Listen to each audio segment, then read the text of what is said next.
Zanesville police say they have an open investigation into Balderson Motor Sales, which is now closed. The brother of Congressman Troy Balderson is under the microscope. Several customers I spoke with say they never received their titles and were getting the runaround from the dealership.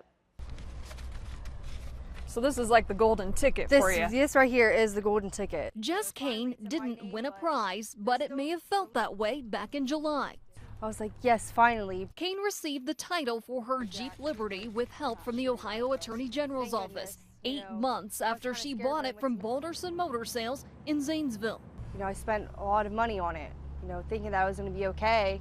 Not only no title, there was everything that was wrong with it too, so kind of stinks. Kane is a mother of 2. She needs this car to support her family, but was on pins and needles driving it to work and back.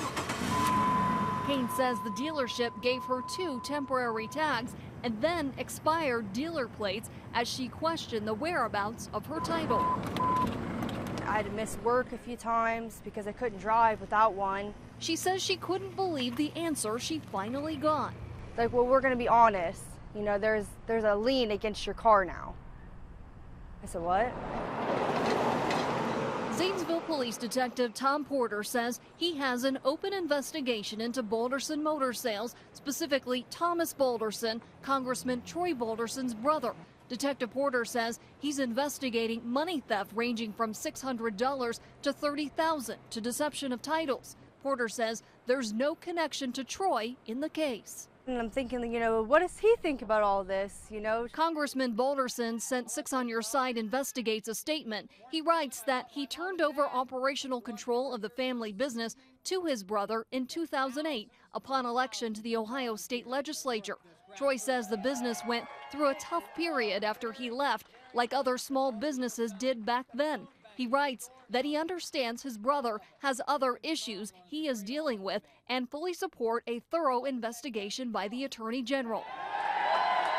Tommy should have come forward back in June when they asked him to help resolve this faster. Bobby Nutter says he used to work for the Baldersons in sales and finance. He now has his own dealership where Balderson Motors used to be on Taylor Street. Nutter says he didn't know about any title problems until this year. Not till people started complaining. When did that happen? February.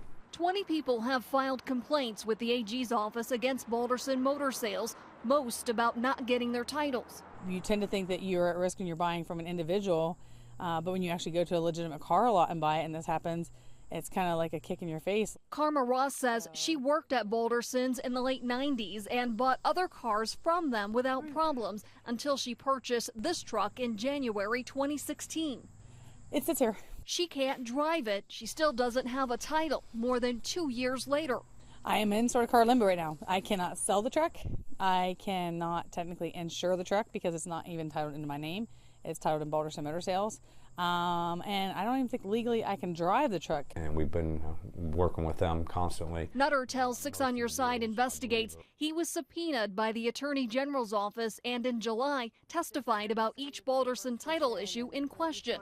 Trying to get people so they can get titles and get their license plates so they can drive the car that they purchased. 6 on Your Side investigates wants answers from Tom Balderson. I stopped by his home twice. With no answer at the door, I left my card. 1 week later, I got this email statement from Tom. He writes that he's currently working with the AG's office to resolve all complaints that were filed. No one has offered an apology. That's one thing, if you're going to do something that's wrong, at least offer an apology. And that's something that I have not gotten. I mean, it's a mess. Nutter couldn't agree more after hearing about their hardships. Yeah, I believe they all deserve an apology from them because, from Tommy, because these people worked hard to buy cars and they can't drive them, or they couldn't get license plates for them, or a lot of them got tickets. He says he's righting a wrong while trying to establish a name for himself. I worry about the stigma, attached to, well, you worked for them and now it's your store and you was part and I wasn't part. Of the 20 complaints with the AG's office, 7 remain open. No charges have been filed in the case being handled by Zanesville Police. The detective on the case tells me he hopes to wrap up his investigation by mid-October. Tara Morgan, 6 on Your Side investigates.